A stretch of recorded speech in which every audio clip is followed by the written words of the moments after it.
Hello YouTube, this is Eldrick Saint and I'm going to be doing a review on Castlevania Mirror of Fate. Played it very quickly over the weekend, it's about 10 hours worth of gameplay. I missed a couple of the uh, pick-up items because I was kind of running through the game because I was getting a bit slow. I haven't done Tomb Raider yet, haven't even started playing Naruto yet, so I was just trying to get it done. But I'm currently playing this at work now, so hopefully I'll get this properly finished on hardcore mode tomorrow or Thursday. But that said, the game is actually very good. Again, 10 hours worth of gameplay isn't really worth £35, possibly 45 in America. That's a lot of money really for a 10-hour game, I found. But I actually really did enjoy it. You get a prologue, which is you playing as Dracula. But obviously it's playing as his Belmont farm. Then the game takes place as Edward Belfont. This is where I should have paid some attention. The Belmont, sorry, yeah. So it's Gabriel Belmont is the Dracula in this game. You then play as his grandson, 57 years after you play the prologue. So I'm roughly estimating his age to be about 27 to 32-ish, because when you see a little bit of dialogue between Trevor and him, I'd sort of say Trevor's probably in his 30s and his son is probably 5 years old, so give or take, let's say he's 32-ish most. But yes, the gameplay is actually simple enough. Funnily enough, the back of the case actually says intense whipping combat, which is true because your main weapon is a whip, and you are pretty good with the whip.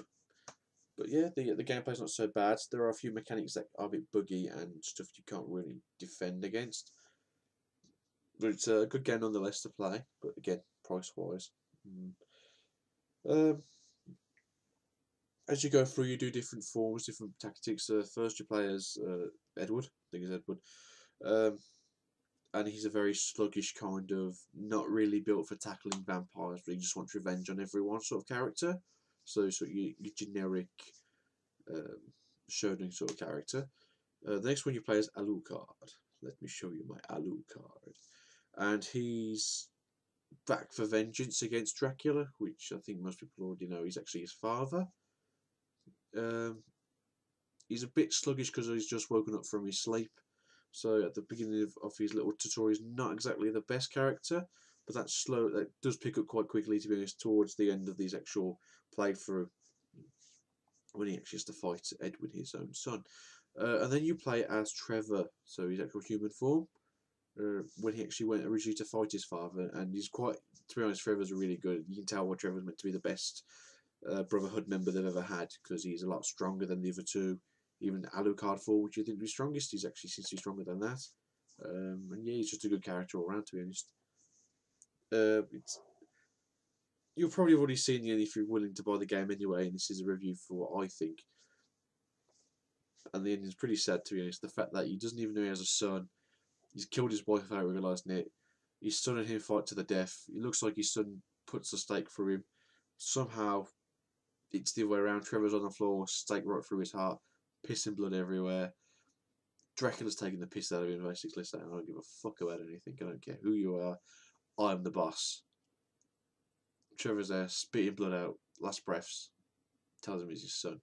And how do you feel that everything in your life, fate has told you every single way that you go, that you're getting fucked in the ass. And he's taking it every single time until he gets to this point where he's like, nah, my turn.